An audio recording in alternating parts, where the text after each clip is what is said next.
جس بات پہ بہت کلک ہوتا ہے، جس پہ اتنا دکھ ہوتا ہے کہ الفاظ نہیں ملتے کہ ہم نے کیا کیا، ہم سے بھی کیا ہو سکا محبت میں، تم نے تو خیر بے وفائی کی. یعنی یہ بات تو ٹھیک کہی شیریں مزاری نے کہ کیا کر رہے ہیں ہم. دیکھیے آپ جنگ بعض اوقات نہیں ہو سکتی، رسول اللہ صلی اللہ علیہ وسلم نے بھی جنگ ٹال دی تھی. ان سے زیادہ مخلص، سچے، کھرے، بہادر، بے باک کبھی کوئی تصور ہی نہیں ہو سکتا تاریخ انسانی. انہوں نے بھی جنگ ٹال دی تھی، ایک دفعہ نہیں کئی دفعہ جنگ ٹال دی. اور جنگ ٹال دینے والی ہی چیز ہے. جنگوں کا شوق نہیں پالنا چاہیے. اس سے تیمور اور چنگیز پیدا ہوتے ہیں جو انسانیت کے لیے تباہی لاتے ہیں، تباہی لے کے آتے ہیں. لیکن تیار تو رہنا چاہیے. ہمارے وزیر اعظم صاحب جب یہ کہتے ہیں نا کہ جنگ نہیں ہونی چاہیے، جنگ نہیں ہونی چاہیے، بہت مجھے صدمہ ہوتا ہے. یہ انداز فکر ہی غلط ہے. بھائی جنگ نہیں ہونی چاہیے مگر یہ کہنا تو نہیں چاہیے. جنگ کسی مسئلے کا حل نہیں ہے. نہیں، یہ کہنا تو نہیں چاہیے نا. خدا اللہ نے کس لیے کہا ہے کہ اپنے گھوڑے تیار رکھو؟ کس لیے کہا؟ اس لیے کہا خوف کے توازن سے امن قائم ہوتا ہے. اتنی قربانیاں انہوں نے دی.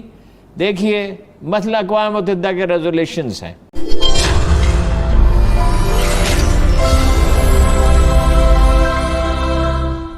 ابھی سعودیہ کا جو دورہ ہونے جا رہا ہے آرمی چیف کا، اس سے کیا امیدیں ہیں آپ کی ہارون صاحب؟ حالات کیا بہتر ہوں گے؟ وہ ٹھیک ہوں گے حالات. ویسے میرا ذاتی خیال تعاون بھی ہوگا، تعاون بھی آپس میں ایک دوسرے کے ساتھ. تعاون کے سوا تو کوئی چارہ ہی نہیں ہے. لیکن میرا ویسے ذاتی خیال ہے کہ اتنی تعجیل کی کوئی ضرورت نہیں تھی. وہ جو اس پہ آتے ہیں یوم سیاہ پہ تو پھر اس پہ بات کرتے. اتنی تعجیل کی ضرورت نہیں تھی. دیکھیے ہمارے لوگ ہیں وہاں پہ، فوجی تربیت کے لیے ایڈوائزرز ہر طرح کے نظام میں وہ موجود ہیں. اس کی اکانومی کے لیے اور حجاز میں تو ویسے ہی آپ غیر مسلموں کو آپ رکھ ہی نہیں سکتے. تو وہ کیا اپنا دفاع جو ہے وہ اسرائیل کے حوالے کر دیں گے، امریکہ کے حوالے کر دیں؟ امریکہ نے تو ابھی واپس بھی بلا لیے اپنے. کوئی پاکستان سے زیادہ قابل اعتبار دوست نہیں ملے گا. سوال ہی نہیں پیدا. مکہ حجاز مقدس پہ، مدینہ منورہ پہ، شہر نبی پہ اور مکہ مکرمہ پہ کوئی جان چڑکتا ہے تو پاکستان. ان کے سوا اگر کوئی ہیں تو ترک ہیں. ویسے ساری دنیا کے مسلمانوں کا یہ جذبہ ہے. وہ عربوں میں وہ جو رسول اللہ نے کہا تھا ویل للعرب، وہ پوری حدیث یہ ہے کہ میں فتنوں کا دروازہ کھلتے ہوئے دیکھ رہا ہوں. اور ایک دوسری حدیث یہ کہتی ہے کہ ہر گھر سے فتنے اٹھیں گے. ویسے اس کو جنرلائز نہیں کرنا چاہیے، اس لیے کہ کردار انڈیویجول کا ہوتا ہے، قوم کا نہیں ہوتا. عربوں میں بھی ایسے لوگ ہوں گے غیرت خوددار لوگ، اور جو نظام ہے ان کا البتہ وہ جو ہے ملوکیت میں یہی ہوتا ہے.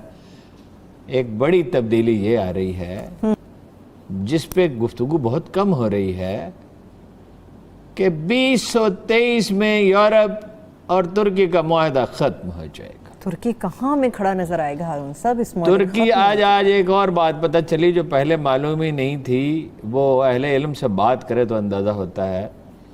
ایک تو یہ ہے نا کہ سمندری راستوں پہ ان کا کنٹرول مکمل ہو جائے گا. وہ نئے سمندری راستے بھی کھول سکتے ہیں. اس کی تفصیلات میں جانے کا وقت نہیں ہے.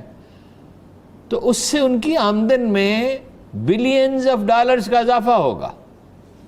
اور ایک عجیب و غریب بات، کیا پورے مشرق وسطیٰ میں اور یورپ میں، فرانس میں، اسپین میں، بیلجیم میں، سارے یورپ میں ان کے ایسٹس ہیں، محلات ہیں. اس لیے کہ وہ تو ایک ایسا ملک ہے، امپائر تھی نا 40 ملکوں پہ پھیلی ہوئی، تو ان کے ایسٹس تھے ساری دنیا میں پھیلے ہوئے.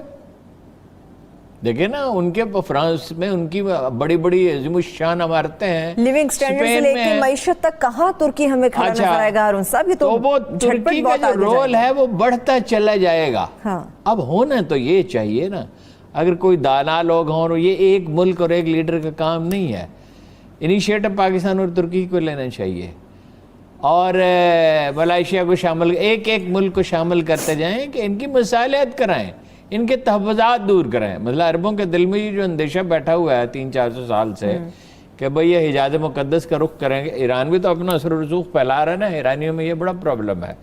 عراق میں، یمن میں، بحرین میں، سعودی عرب کے بعض علاقوں میں. تو یہ کوئی ایسی چیزیں تو نہیں ہیں جو طے نہ ہو سکتی ہوں.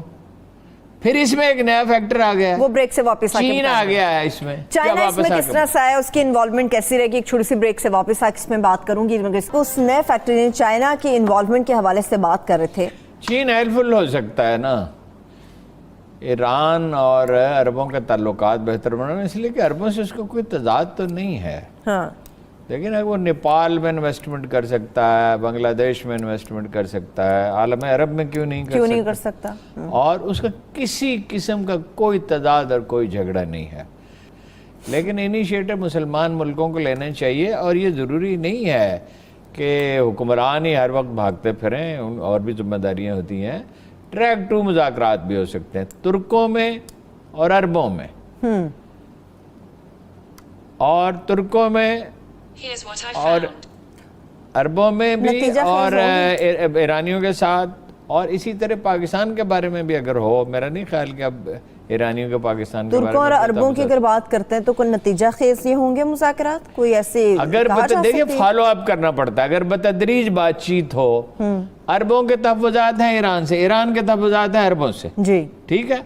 مثلاً ایران یہ کہتا ہے کہ امارات اور کویت ہمارا علاقہ ہے, وہ اس موقف سے کبھی دستبردار تو نہیں ہوا, ٹھیک ہے نا. اب سوال ایسے خدشات تو پیدا ہوتے ہیں نا. اسی طرح ایرانیوں کو ان سے اندیشہ ہے کہ بھئی یہ ساری انرجی ہمارے خلاف استعمال کر رہے ہیں. یہ بات ٹھیک بھی ہے کہ بھئی ایران ہی نمبر 1 ہے, ایران سے ٹارگٹ ہے. انہوں نے صدام حسین کا ساتھ دیا, تو صدام حسین نے کیا کیا, اس سے عرب دنیا کو اور ایرانیوں کو $2000 بلین کا منیمم نقصان ہوا. دشمنی گہری ہو گئی. اس وقت بھی اس بات کی ضرورت تھی کہ کوئی ان کی مسالت کرانے کو, صدام کسی کی سننے کے لیے تیار نہیں تھا. اور امام خمینی جو بڑی خوبیوں کے آدمی تھے, بڑے بہادر آدمی تھے وہ بڑے آدمی, وہ تو بہت سادہ زندگی بسر کرتے تھے.